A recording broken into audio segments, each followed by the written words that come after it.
All right, we'll see you next Friday. Okay, thank you. Customers don't ask for much. I need to cash a check. Oh, could you put this up above for me? Buongiorno, mademoiselle. The Sperling party of 3 has arrived.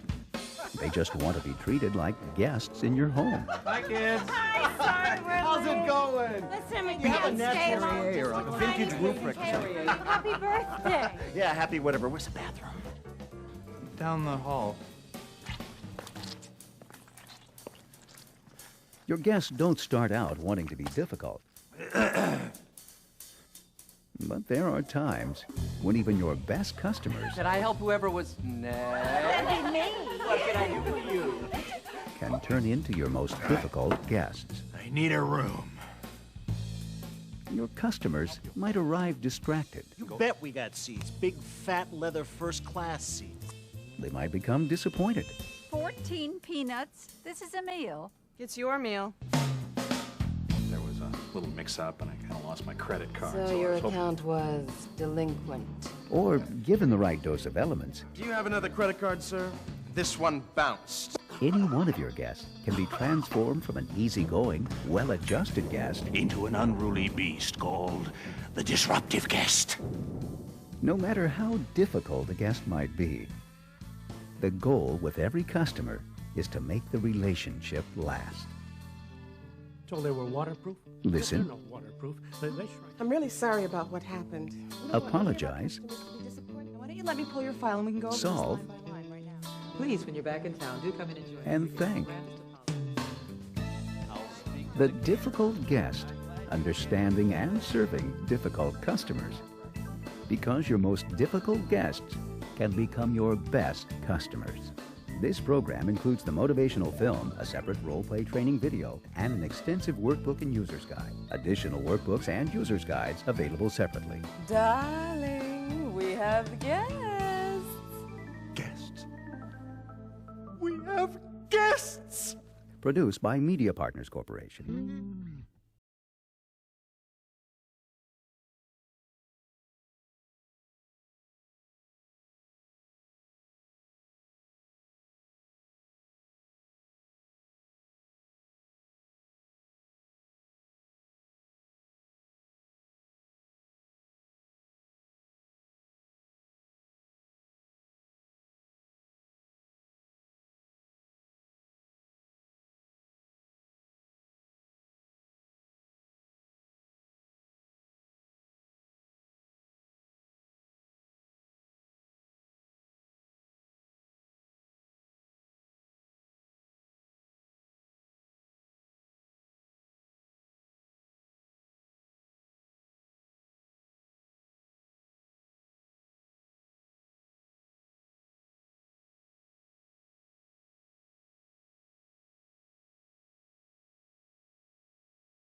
Hi, this is Shep Hyken. Let's get right to it with a story about a cab driver that delivers outstanding customer service.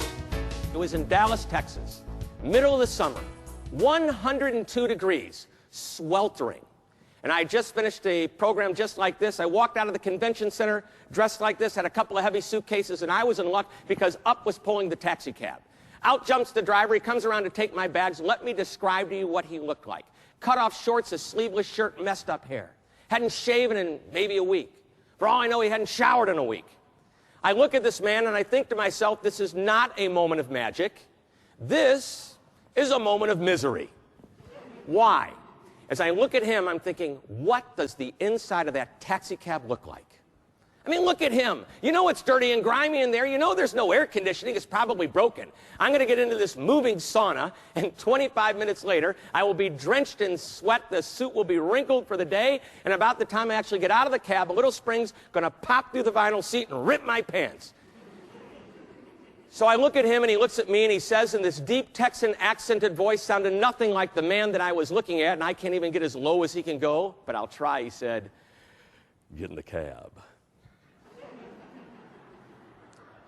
It's nice and cool inside the cab. I'll take care of the bags." And he smiled. It didn't look right. Sure didn't sound right. I look behind the cab to see if there's a ventriloquist. Well, I handed the gentleman my bags, I opened the door, and cool air hit me in the face. The air conditioners worked just fine. As a matter of fact, it was cold inside the cab. And as I got in, the cab was spotlessly clean, and sitting on the seat next to me were two newspapers, the local Dallas paper and a USA Today, and right in the middle where the hump is, there was a bucket with ice and 2 soft drinks. Couldn't believe it. I had to look back to make sure the guy was still putting the bags in the back of the cab. Eventually, he gets into the front seat, picks up a dish of candy, turns around, offers me a piece of candy, and that's when I remembered what Mom always said. Don't ever take candy from strangers. This was different. I took the candy, and I asked the guy, is this your cab, or are you like borrowing it for the day? And he answered me. He said, and I won't get as low as he can go, he said, this is my cab, and you make yourself at home. The newspapers are yours to take with you at the end of the trip, no extra charge. The sodas are yours to drink, compliments of me. Have as much candy as you'd like, and by the way, it's a $22 flat rate, which is the same rate that any honest cab driver would charge you from downtown out to the airport. Sit back, relax, and enjoy the ride. And I thought, wow, this guy's good. We get onto the highway, he asked me a question no cab driver has ever asked me before. Are you in a hurry? Is it okay if I do the speed limit? Well,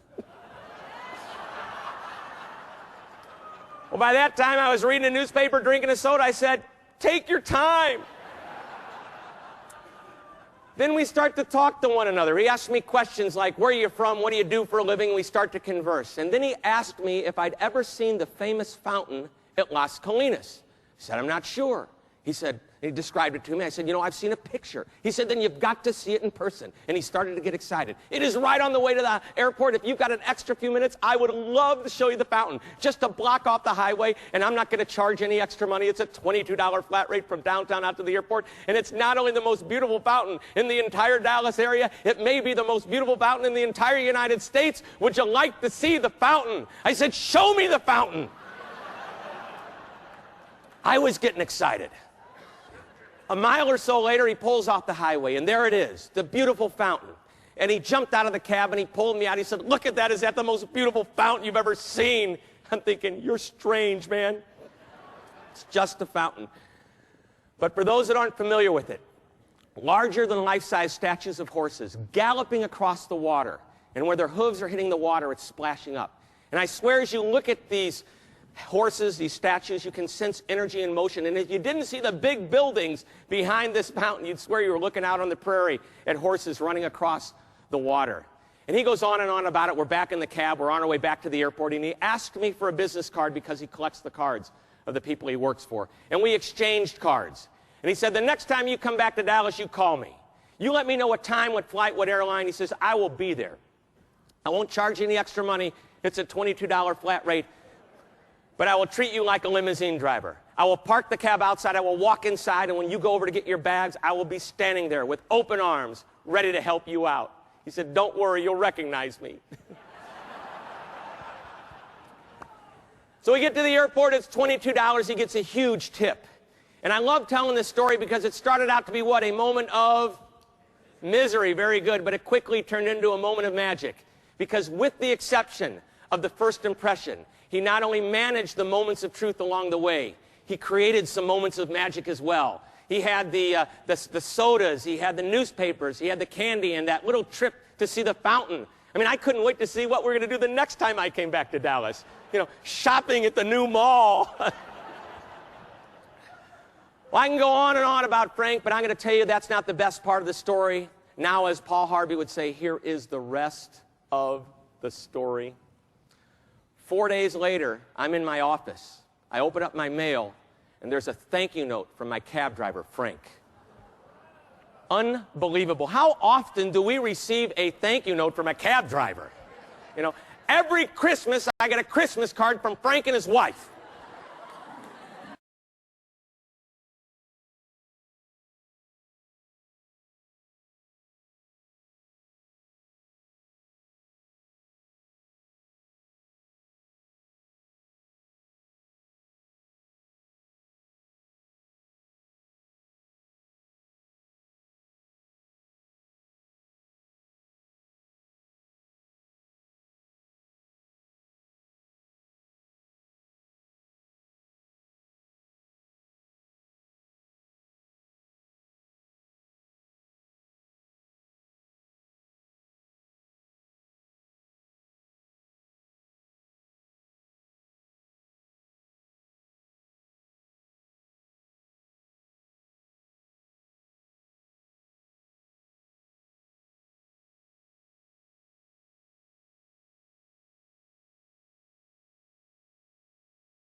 Reservations, this Yeah. is Alicia. I found a half-price room rate on an online travel site, but when I contacted the Denver property directly, they refused to match the rate.